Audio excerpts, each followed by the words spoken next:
Okay guys, so in the last video we talked about how there are three types of questions on the SOL. I mean, obviously there's a lot of types, but they break into three categories: reasoning lines and transformations, triangles, and then polygons, circles, and 3D shapes. So now we're on the triangle section. This is the really boiled down version of all the most important things that we think that you might not remember naturally or we might need to go over. There's more than just this, but these are some of those key things, okay?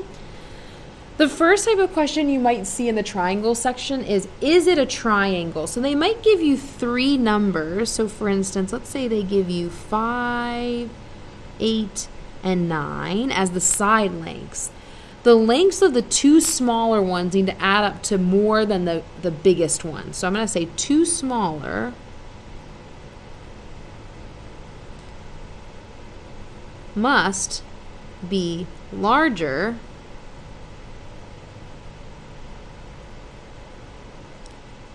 than the biggest side. Okay, the two smaller sides must be larger than the biggest side. So 8 and 5 together, the two smaller ones, add up to more than 9, because that's 13. 13 is bigger than 9. Okay? The third type of question is going to say, okay, let's say I have two side lengths, maybe a length of 8 and 10. We want to know what the possible values of this third side are going to be. And all we do is we do side minus side,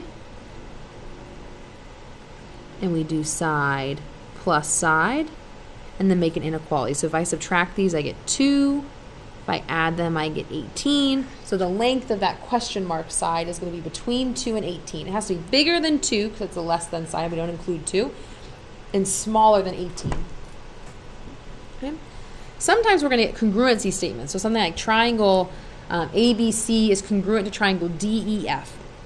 And the really important thing is that order for a congruency statement matters. We'll talk more about this in class when we see a problem. That's a good example.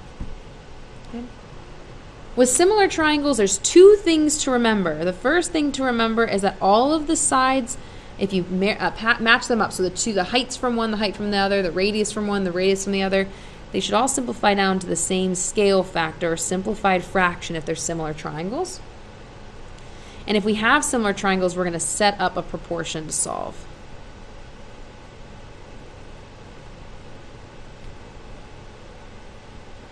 Okay.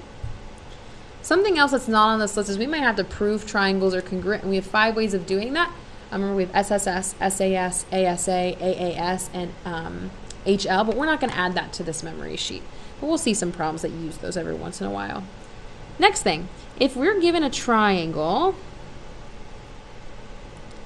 and you know that the sides, like you know this is the smallest, this is the medium, this is the largest side. Remember, the smallest angle is opposite the smallest side. The medium side is opposite the medium angle. The large side is opposite the large angle. The last big thing for triangles is right triangles, and typically we can just use one of two things to solve.